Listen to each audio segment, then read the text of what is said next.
Hello everyone, welcome to the study concept. Madhya Pradesh GK की series ये चालू हो चुकी है और इसका ये 11वां वीडियो मैं आपके सामने लेके आया हूँ।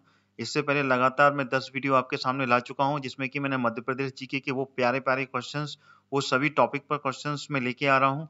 और आपको पिछली वीडियो में भी बता चुका हूँ कि लगातार ये 10,000 क्वेश्चन की ये सीरीज चलने वाली है, तो ये लगातार रहेगी। और इसमें हर वीडियो में मैं 25 क्वेश्चन लेके आ रहा हूँ और हर टॉपिक पर बहुत ही गहराई से मैं ये क्वेश्चन सीरीज मैंने तैयार की है, जो कि MPPSC, MPSI, Madhya Pradesh constable, पटवारी और जेल प्रहरी और अन्य सभी जो कि व्यापम्स के द्वारा एग्जाम्स कंडक्ट होते हैं, उन सब में जो मध्य प्रदेश जीके का पार्ट आता है, उन पूरी जीके पार्ट को आप मेरी इस सीरीज के माध्यम से कंप्लीट कर सकते हैं। तो वीडियो को आखिरी तक देखें और हर वीडियो देखें आप, क्योंकि फ्रॉम द बिगनिंग आपको हर वीडियो में सभी क्वेश्चंस बहुत ही इंपॉर्टेंट मिलने वाले हैं।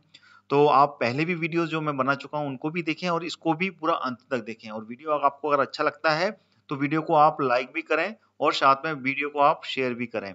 और साथ ही साथ में इस सीरीज से जुड़ने के लिए आप लगातार मेरे स्टडी कॉन्सेप्ट चैनल को सब्सक्राइब कर लें ऑल नोटिफिकेशन के साथ में। ध्यान रहे, ऑल नोटिफिकेशन वाला जो वीडियो बटन है उसको आपको क्लिक करना है, जिससे कि आपको मेरे वीडियोस के सारे वीडियोस के नोटिफिकेशन आपको मिलेंगे और लगातार आप मध्य प्रदेश जीके की सीरीज पर फोकस कर पाएंगे। और साथ ही साथ में जो अन्य वीडियोस भी मैं लेके आ रहा हूँ, चाहे वो एमपीपीएससी के हों या फिर कंप्यूटर्स की एमसीक्यू सीरीज हो, वो सारी की सारी सीरीज आपको लगातार मिलेगी और लगातार आप मेरे स्टडी कॉन्सेप्ट चैनल से जुड़ पाएंगे। तो चलिए शुरू करते हैं ये 11वां वीडियो, जो कि एमपीजीके पर आधारित है। लीजिए आ गया ये पहला क्वेश्चन। 25 क्वेश्चंस में से ये पहला क्वेश्चन है और जो कि 11वीं वीडियो का ये पहला क्वेश्चन है। नवगठित अलीराजपुर जिले की कितनी तत्कालिक तहसील सम्मिलित की गई थी? उस समय जब अलीराजपुर बना था, नवगठित कब बना था? ये नवगठित 2008 में बना था अलीराजपुर। तो उस समय जब ये बना था तो उस समय कितनी तहसीलें इसमें शामिल की गई थी? 2, 3, 4 या 5? तो इसमें से जो सही उत्तर है वो कौन सा होगा, ये आपको बताना है। अगर आपको जानकारी तो डेफिनेटली कमेंट बॉक्स में आप इसका आंसर दे सकते हैं।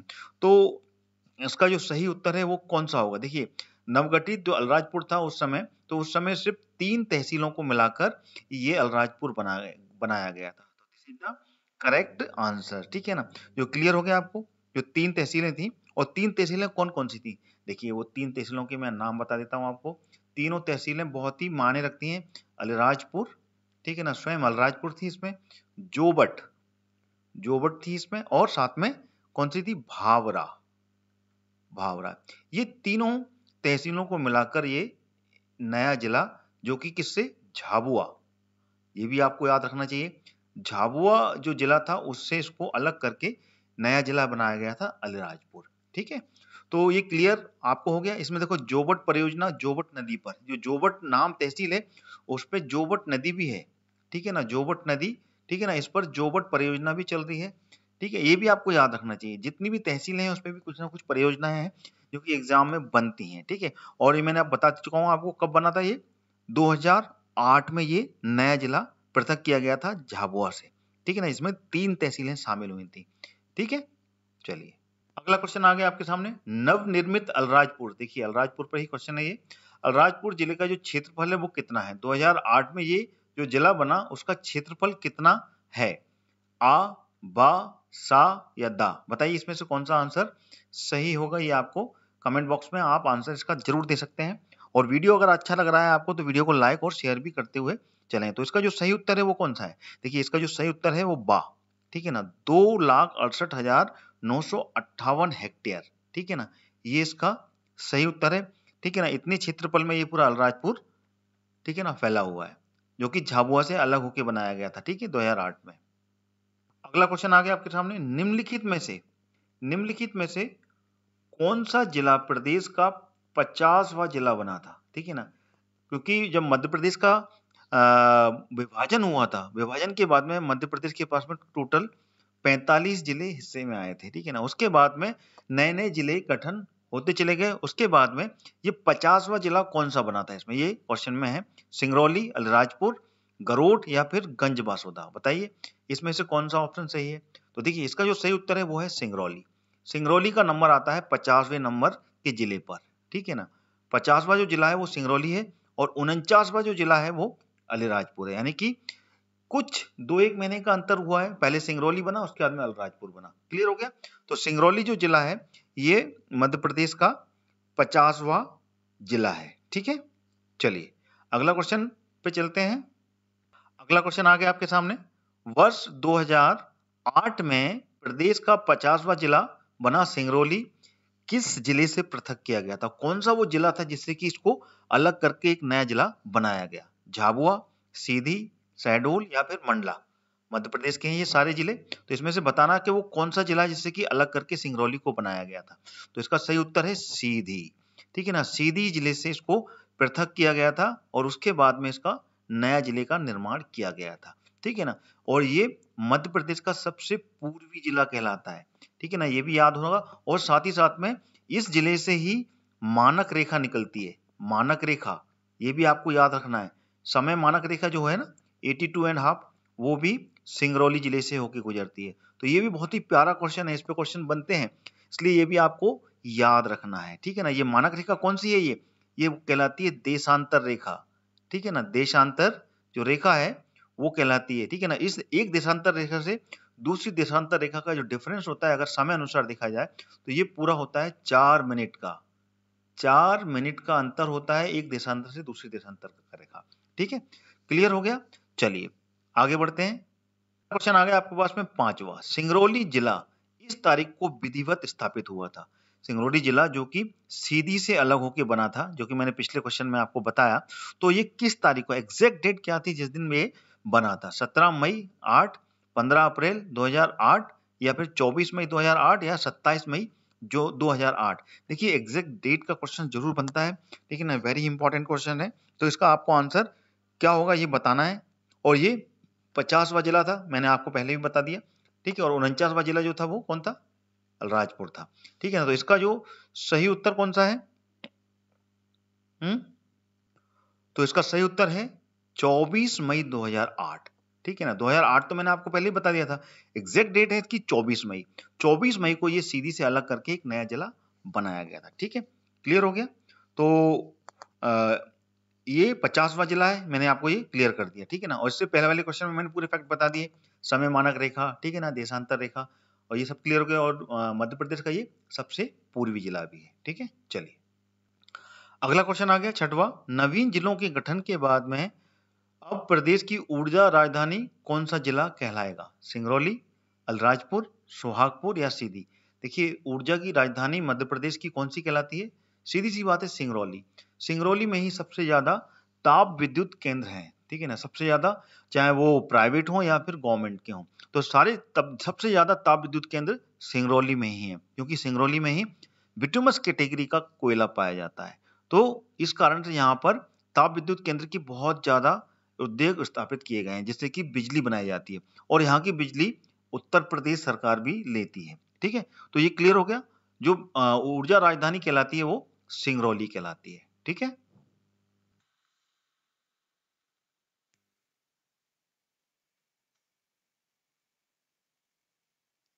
आगे जाने से पहले मैं आपको बताना चाहता हूं अनअकैडमी के बारे में। अनअकैडमी आपके लिए लाया है एक फ्री प्लान, जिसमें कि आपको एमपी के टॉप एजुकेटर से पढ़ने का सुनहरा मौका मिलेगा। इसी के साथ आपको मिलेगा 500 से ज्यादा free live classes, doubt clearing के साथ में 20,000 से ज्यादा free questions, free mock test, और उन सभी के एनालिसिस के साथ में आपको और भी बहुत कुछ अनअकैडमी देगा। फ्री प्लान एक्सेस करने के लिए आज ही आप डाउनलोड करें अनअकैडमी का ऐप और यूज करें मेरा रेफरल कोड हरदयाल कुशवाहा, जो कि कैपिटल लेटर में रहेगा। उसको जैसे ही डालते ही और उसके बाद में आप अनलॉक बटन को ऐसे ही क्लिक करेंगे, फ्री प्लान अनलॉक हो जाएगा। क्या आप एमपीपीएससी प्रीलिम्स क्लियर करना चाहते हैं तो अनअकैडमी पर फ्री 150 घंटे का रिवीजन कैंप ज्वाइन करें। एमपीपीएससी ब्रह्मास्त्र, जो कि एमपीजीके और करंट अफेयर्स के लिए बनाया गया है।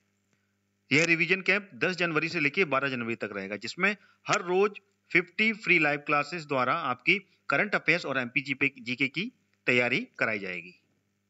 बस आप अभी डाउनलोड करें अनअकैडमी का ऐप और अभी इसे ज्वाइन करें, बिल्कुल फ्री में।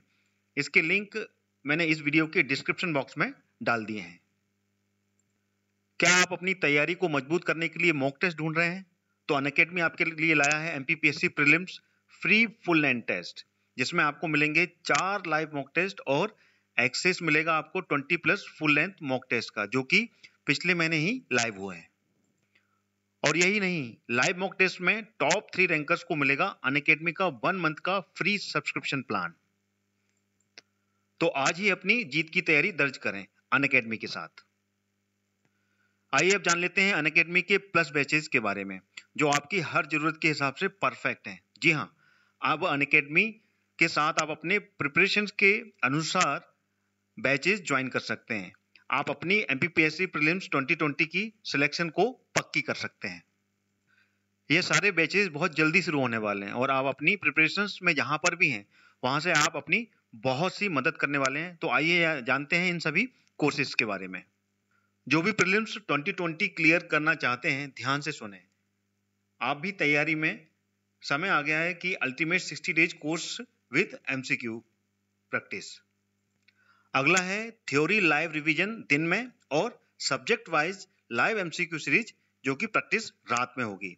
और फिर मध्य प्रदेश के टॉप एजुकेटर्स के द्वारा live courses of PDF notes के साथ में 20 से ज्यादा full length test paper with live test paper on every weekend. यह स्टार्ट हो रहा है 14 जनवरी से। तो आज ही जाकर एनरोल करें और अपनी तैयारी पक्की करें। क्या आपका थ्योरी रिवीजन हो गया है और आपको सब्जेक्ट वाइज एमसीक्यू का रिवीजन चाहिए? तो आपके लिए अनअकैडमी लेकर आया है 60 days revision batch course through subject wise MCQ series. इसमें सब्जेक्ट वाइज आपको एमसीक्यू रिवीजन होगा और साथ में हर क्लास के बाद में नोट्स मिलेंगे। यह स्टार्ट हो रहा है 14 जनवरी से। बिल्कुल भी देरी न करें और ज्वाइन करें इस कोर्स को। लिंक मैंने वीडियो के डिस्क्रिप्शन बॉक्स में डाल दिया है।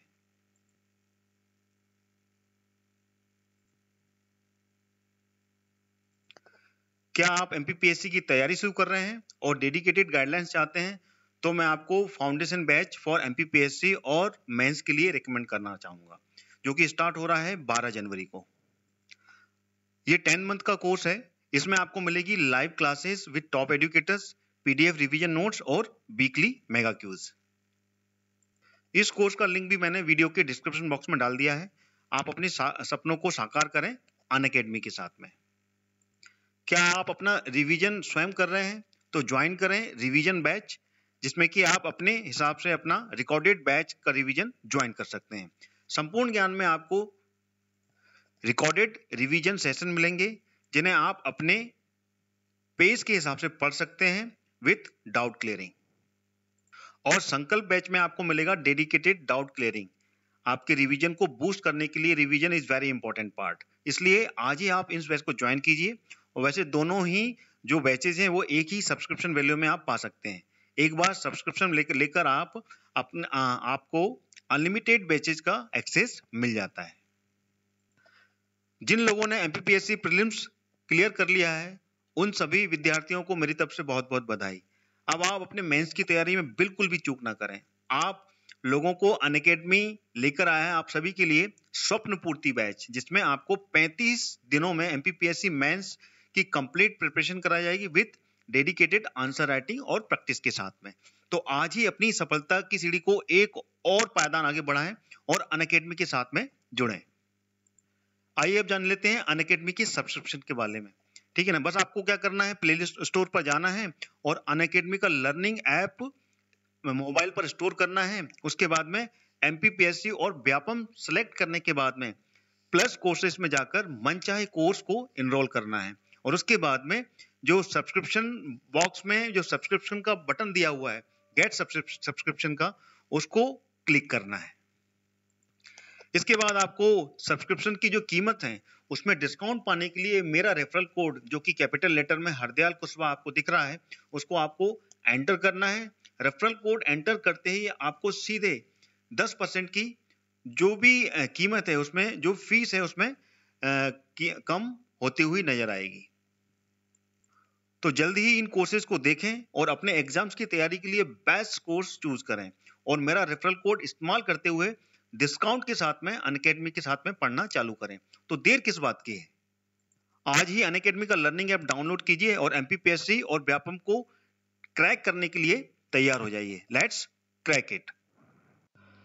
अगला क्वेश्चन आ गया आपके सामने, 7th क्वेश्चन। नवनिर्मित जो सिंगरौली जिला है उसमें कितनी तहसील शामिल की गई थी? जब 2008 में ये एक नया जिला बना था जो कि सीधी जिले से अलग होके बनाया गया था, तब इसमें कितनी तहसीलों को शामिल किया गया था? 2, 3, 4 या 5 बताएं। इसका सही उत्तर क्या है? ठीक है, तो इसका जो सही उत्तर है वो है बा। 3 तहसीलें शामिल हुई थी और 3 कौन-कौन सी तहसीलें थी इसमें? पहली तहसील थी देवसर, दूसरी चितरंगी और तीसरी कौन सी थी? ये दूसरी हो गई। तीसरी स्वयं सिंगरौली।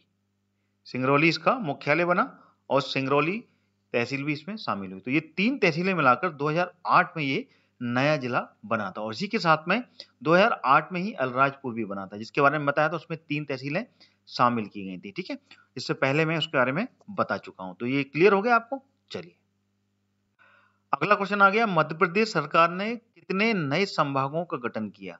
ठीक है ना, लेटेस्ट में जो एक नया संभाग बना था वो कौन सा, कितना बने थे? एक बना था या 2 बने थे?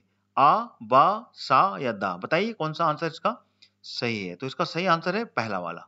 ठीक है ना, लेटेस्ट में एक ही संभाग का गठन किया गया था। ठीक है ना, वो एक संभाग कौन सा था? वो था शहडोल। शहडोल, ठीक है ना, शहडोल संभाग गठित हुआ था और इसमें 3 जिले शामिल हुए थे, स्वयं शहडोल, ठीक है, और उमरिया और कौन सा? अनूपपुर। ठीक है ना, ये 3 जिले इसमें शामिल किए गए थे। ठीक है, शहडोल, और इसी के साथ में एक नए जिले का पुनर्गठन भी हुआ था। वो नया जिला जिला कौन सा था?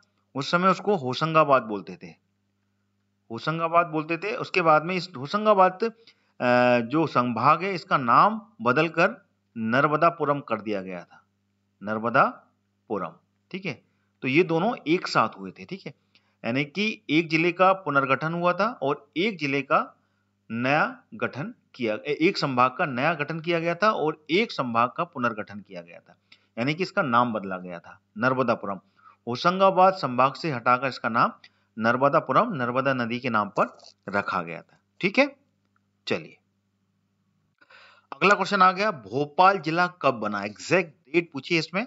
आ, बा, सा या फिर दा? बताइए कौन सा ऑप्शन सही है। ऑप्शन सारे आपके सामने हैं, कौन सा सही है इसका? तो इसका सही उत्तर है 26 नवंबर 1972। ठीक है ना, this is the correct answer. ये डेट आपको याद रखनी है क्योंकि कभी कभी डेट के बारे में क्वेश्चन जरूर बनते हैं। तो और भोपाल जो कि मध्य प्रदेश की इस समय क्या है, राजधानी है।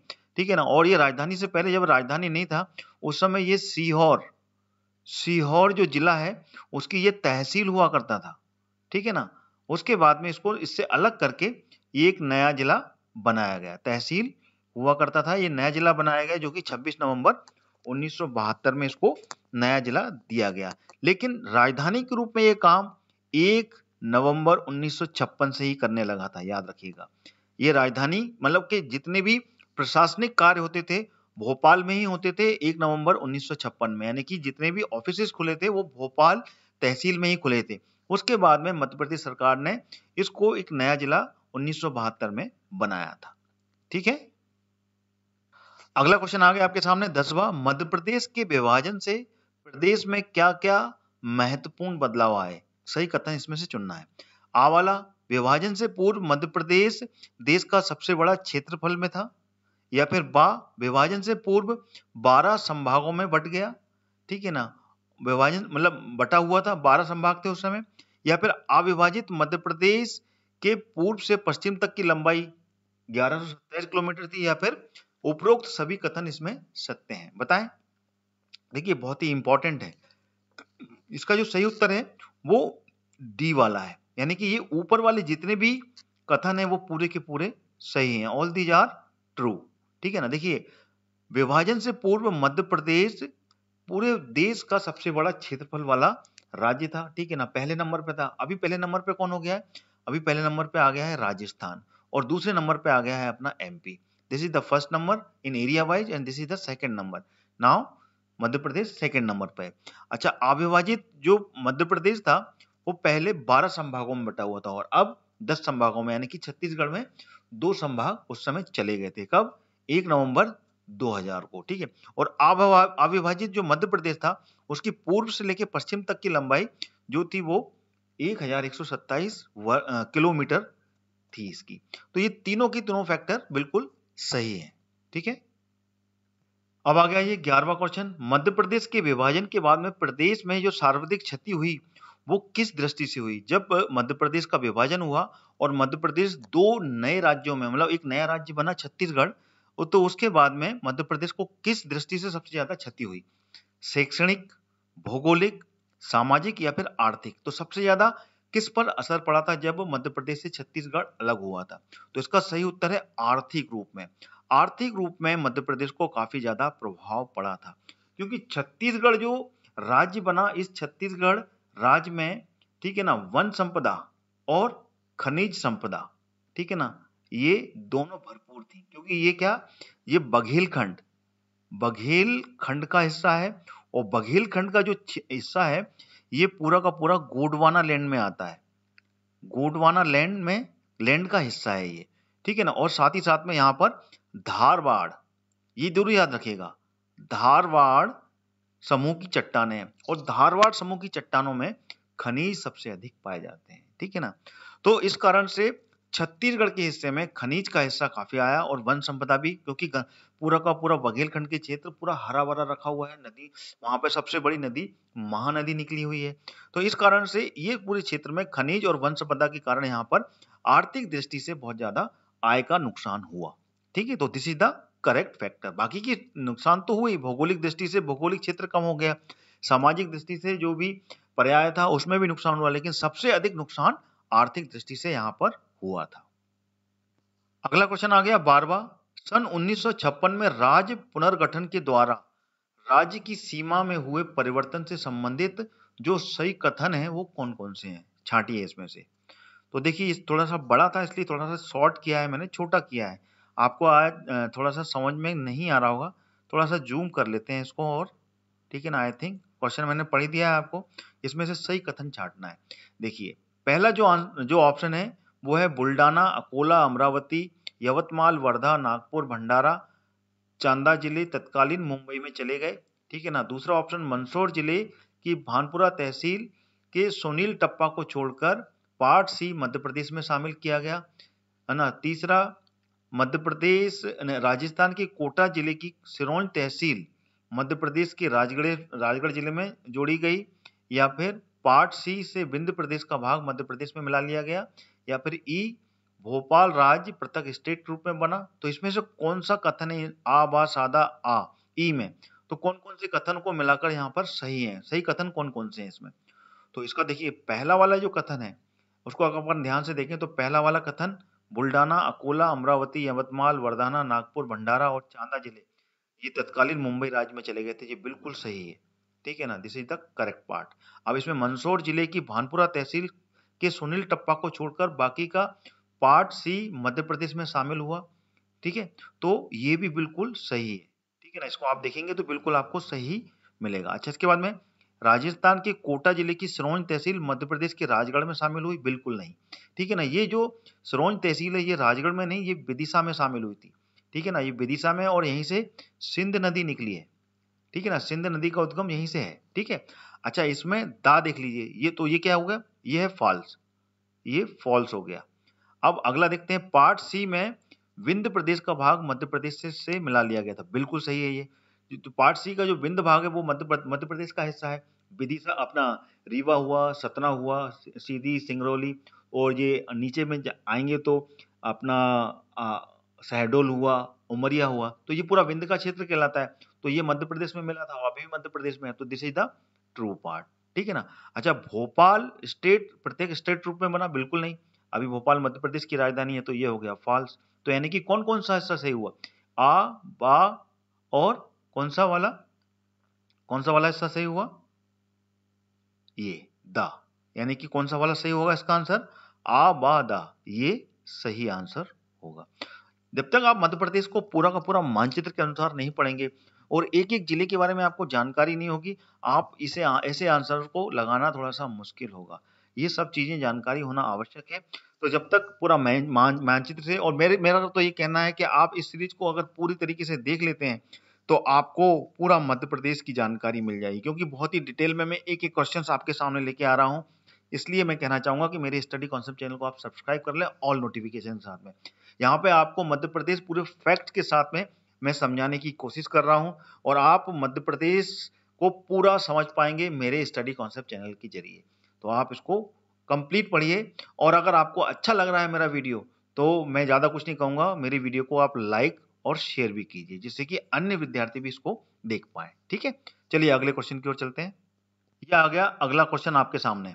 वर्तमान मध्य प्रदेश की सीमा को छूने वाला उत्तर पूर्वी राज्य कौन सा है? देखिए, उत्तर पूर्वी राज्य पूछा है, उत्तर और पूर्वी। अगर आप दिशा के बारे में देखेंगे तो मध्य प्रदेश की दिशा में उत्तर पूर्व में कौन से राज्य हैं, ये आपको माइंड में सेट करना है। देन उसके बाद में इसका आंसर आपको देना पड़ेगा। उत्तर प्रदेश है, छत्तीसगढ़ है, बिहार है, या फिर महाराष्ट्र है। तो इसका सही उत्तर कौन सा होगा? देखिए, उत्तर और पूर्वी राज्य में उत्तर प्रदेश ही है। देखिए, अगर हम मानचित्र में देखें तो उत्तर प्रदेश जो है वो उत्तर में है, ठीक है ना, ये उत्तर प्रदेश है, ठीक है ना, उत्तर लगा हुआ है, और पूर्व में ये पूर्वी क्षेत्र है। तो उत्तर पूर्वी में क्या है? यूपी ही है।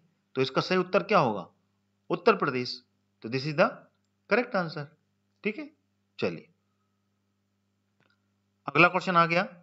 वर्ष 2008 में गठित मध्य प्रदेश की नवीन तहसीलों में जो घोड़ा डोंगरी है भी शामिल है, ठीक है ना। ये किस जिले के अंतर्गत आती है? जो घोड़ा डोंगरी है वो किस जिले के अंतर्गत आती है, ये पूछा है। छिंदवाड़ा, बैतूल, मंडला, या फिर सीधी। तो कौन सा आंसर इसमें से सही है? तो देखिए, इसका जो सही आंसर है वो है बैतूल। बैतूल जिले के अंतर्गत आती है ये घोड़ा डोंगरी, ठीक है।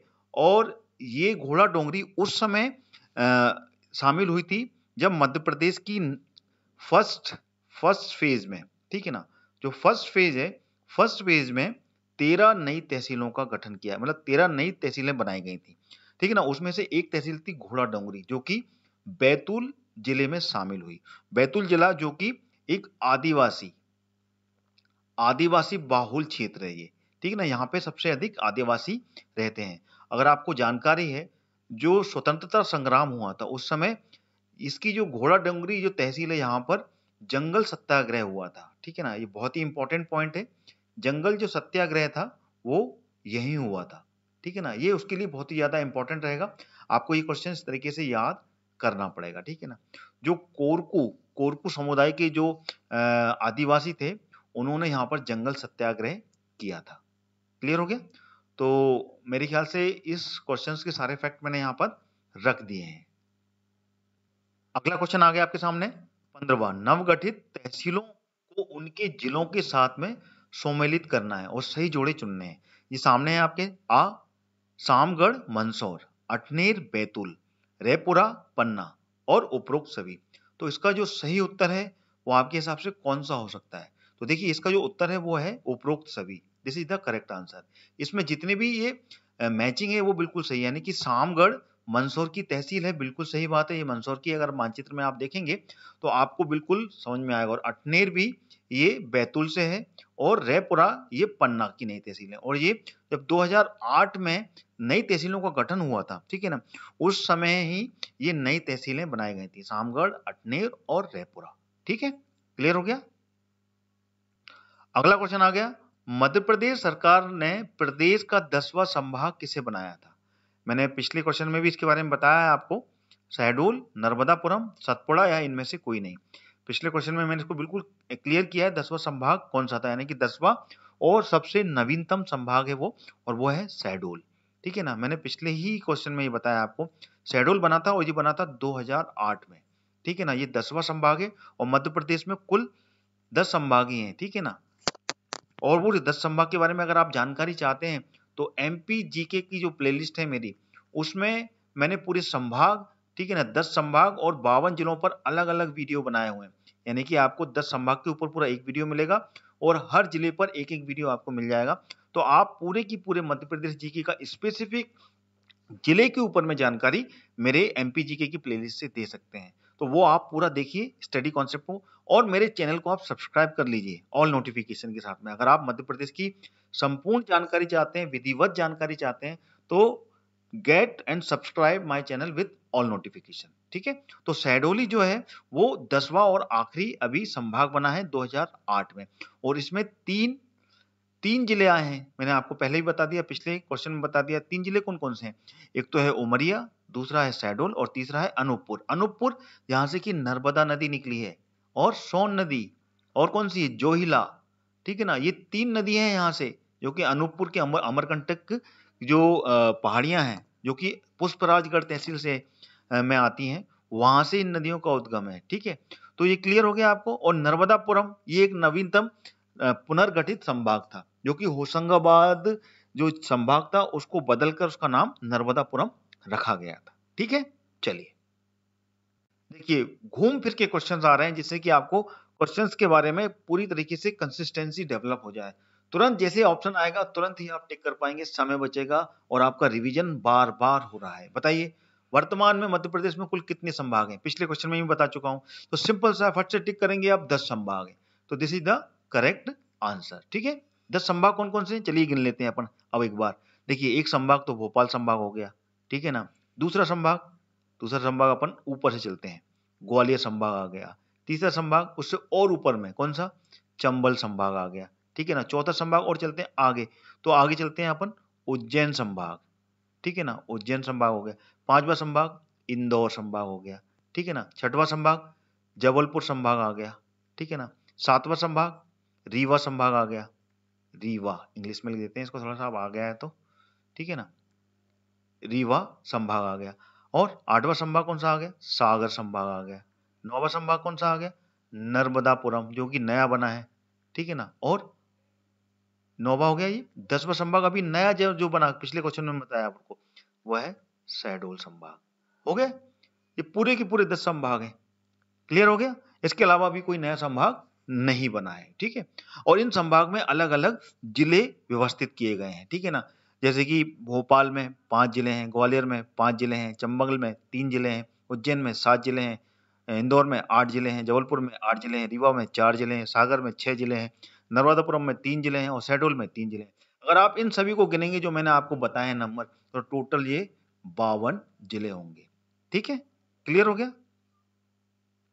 अगला क्वेश्चन आ गया, होशंगाबाद संभाग का नया नाम क्या रखा गया? देखिए, फिर वही आ गया, तो आपकी बार बार रिवीजन ही हो रहा है, नर्मदापुरम, सतपुड़ा, नर्मदांचल, या फिर इनमें से कोई नहीं, तो तुरंत आप टिक करेंगे इसमें, वो है नर्मदापुरम। मैंने अब भी बताया आपको, तो नर्मदापुरम नया पुनर्गठित ये संभाग था, और ये 2008 में इसको पुनर्गठित किया गया था। शिवराज सिंह सरकार ने इसका नाम बदला था, नर्मदा नदी के तीर में था होशंगाबाद, तो इसका नाम नर्मदापुरम रखा, क्योंकि इसके 2 जिलों से तो नर्मदा निकलती है, हरदा से निकलती है। ठीक है ना, और कहाँ से निकलती है, और निकलती है अपनी होशंगाबाद से। सिर्फ बैतूल ही है जहाँ से कि ताप्ती नदी निकलती है, सिर्फ 2 जिलों से होकर निकलती है, इसलिए इसका नाम नर्मदापुरम रखा गया, जो कि पूर्व में इसका नाम नर्मदापुरम ही था होशंगाबाद का। लेकिन बाद में जब इतिहास बदला, ठीक है ना, साम्राज्य बदला, शासन बदला इतिहास का, तब उसका नाम होशंग शाह ने, होशंग शाह जो था, जो मालवा का क्षेत्र में अधिकार था, जिसका अफगानी राजा सुल्तान था, उसने इसका नाम बदलकर होशंगाबाद रख दिया था, उसके अपने नाम पर रखा था, तब उसका नाम नर्मदापुरम ही था। फिर बाद में शिवराज ने दोबारा, जो मध्य प्रदेश के मुख्यमंत्री रहे और अभी भी हैं, उन्होंने इनका नाम दोबारा रख के दोबारा नर्मदापुरम रखा। ठीक है, और ये 2008 में इसको पुनर्गठित किया गया था। अगला क्वेश्चन आ गया आपके सामने, मध्य प्रदेश का नया संभाग नर्मदापुरम किस तिथि में अपने अस्तित्व में आया? देखिए, मैंने आपको 2008 के बारे में बता दिया, अब एग्जैक्ट डेट आपको मालूम पड़ेगी। बताइए, 1 अप्रैल 2008, 22, 27 या फिर 2 दिसंबर 2008 में ये कब अस्तित्व में आया? एग्जैक्ट डेट आपको उसमें बतानी है। बताइए, ये कब आया था और नर्मदापुरम संभाग अस्तित्व में? तो वो आया था 27 अगस्त 27 अगस्त 2008 को ये नया पुनर्गठित था ये। ठीक है ना, इससे पहले ये होशंगाबाद संभाग था। ठीक है ना, जिसमें कि 3 जिले, उस समय भी 3 जिले आते थे। कौन कौन से? स्वयं होशंगाबाद, ठीक है, स्वयं होशंगाबाद आता था, और कौन सा आता था? हरदा और बैतूल। तो ये 3 जिले उस समय भी आते थे और इस समय भी, लेकिन इसका नाम बदला, इसका पुनर्गठन किया गया और नाम बदल के इसका नाम होशंगाबाद से हटाकर नर्मदापुरम वापस कर दिया गया था। ठीक है, लीजिए आगे अगला क्वेश्चन आपके सामने 20वां क्वेश्चन। 1 नवंबर 1956 को मध्य प्रदेश का जन्म हुआ था, मध्य प्रदेश का गठन किया गया था और उस समय ये बताना है कि कितनी रियासतें इसमें मिलाई गई थी। आ, बा, सा या फिर दा। तो कौन सा ऑप्शन इसमें सही होगा? नंबर आपके सामने है, अगर आपको पता है तो आप ऑप्शंस को कमेंट में दिख सकते हैं और कमेंट में आप मेरे को आंसर भी दे सकते हैं। देखिए इसका जो सही उत्तर है वो है कौन सा सही उत्तर होगा ये बताइए। तो इसका सही उत्तर है सा 79।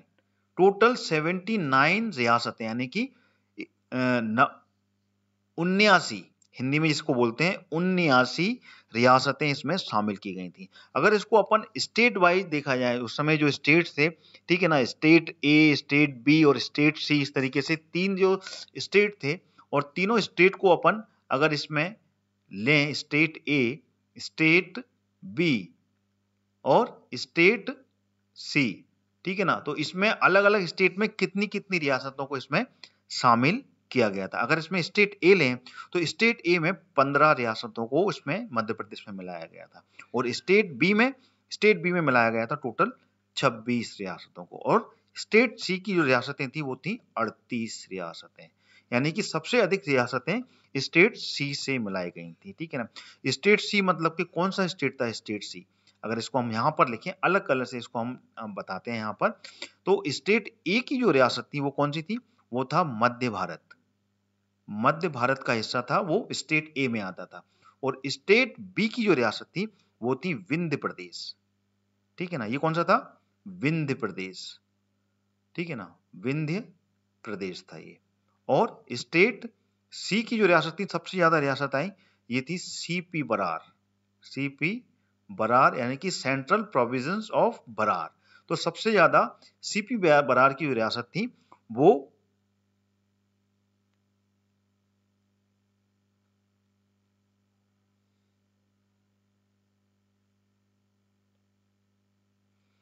कुछ कंफ्यूजन है इसमें, स्टेट ये नहीं है, स्टेट सी जो थी वो विंध्य प्रदेश था, थोड़ा सा उल्टा हो गया। ठीक है ना, इसमें स्टेट जो जो ए था, ठीक है ना, स्टेट ए का जो हिस्सा था वो स्टेट ए में कैलकुलेशन था, थोड़ा सा अपन सही कर लेते हैं इसको। स्टेट ए के था सीपी बरार, थोड़ा सा कंफ्यूजन था, ये था सीपी बरार का आता था। और स्टेट बी जो था, स्टेट बी ये मध्य भारत था, ये मध्य भारत था। और स्टेट सी जो थी ये विंध्य प्रदेश था। विंध्य प्रदेश यानी कि विंध्य प्रदेश का जो हिस्सा था वो सबसे अधिक था। विंध्य प्रदेश यानी कि कौन सा? ये वाला क्षेत्र। ठीक है ना, ये जो क्षेत्र था ये विंध्य प्रदेश था। तो सबसे ज्यादा रियासत 38 यहां से आई थी और उसके बाद में यहां से बनी थी। यहां से कितनी रियासतें थी टोटल? स्टेट बी से जो कि मध्य भारत का था, वहां से बनी थी 26 रियासतें। ठीक है, कितनी थी? 26 रियासतें। यहां से 26 रियासतें थी और इधर से आई थी 15 रियासतें। ठीक है ना, जो कि सीपी बरार, ये सीपी बरार का हिस्सा था। ठीक है, और ये विंध्य था, ये विंध्य क्षेत्र कहलाता है और ये मध्य भारत का क्षेत्र था ये वाला। क्लियर हो गया? चलिए अगले क्वेश्चन की ओर चलते हैं। थोड़ा सा कंफ्यूजन था, इसको आप करेक्ट कर लीजिएगा। ठीक है ना, स्टेट ए यानी कि सीपी बरार, स्टेट बी यानी मध्य भारत और स्टेट सी यानी विंध्य प्रदेश। ठीक है, विंध्य प्रदेश से सबसे ज्यादा रियासतों को शामिल किया गया था जब 1 नवंबर 1956 में मध्य प्रदेश का गठन किया गया था। अगला क्वेश्चन आ गया आपके सामने, 21वां क्वेश्चन है, मध्य प्रदेश के कितने जिले एक से अधिक राज्यों की सीमा को स्पर्श करते हैं? अगर आपको मानचित्र के बारे में जानकारी है तो डेफिनेटली आप बता पाएंगे कि मध्य प्रदेश के कितने जिले हैं जो कि एक से अधिक राज्यों से अपनी सीमाओं को स्पर्श करते हैं। 5 जिले, 6 जिले, 8 जिले या फिर 9 जिले? बताएं इसका आंसर कौन सा है? तो इसका जो सही उत्तर है वो है 6 जिले। बा इज द करेक्ट आंसर। ठीक है, वो 6 जिले कौन कौन से हैं आइए देख लेते हैं। देखिए मध्य प्रदेश के 5 जिले तो एग्जैक्ट हैं जो कि मध्य 5 जो राज्य हैं उनसे स्पर्श करते हैं आपस में। तो पहला अपन देख लेते हैं मुरैना। ठीक है ना, मुरैना जो है ये मुरैना किससे? यूपी और राजस्थान से कवर करता है। दूसरा चलते हैं अपन और नीचे आते हैं, पूर्व की तरफ चलते हैं तो आता है फिर सिंगरौली। आता है सिंगरौली जो कि किससे? इधर यूपी और इधर छत्तीसगढ़ से कनेक्ट होता है। तीसरा चलते हैं और नीचे आते हैं तो आता है बालाघाट। ठीक है ना, अभी अपन मानचित्र पे भी चलेंगे। बालाघाट जो है वो सीजी, ठीक है ना, और महाराष्ट्र से टच करता है। तीसरा चलते हैं अपन, चौथा अलीराजपुर, अलीराजपुर, ठीक है ना।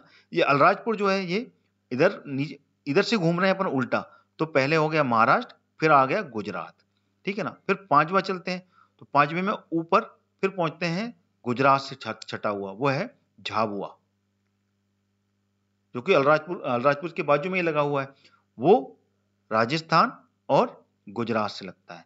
एक जिला और है, वो है छठवा शिवपुरी।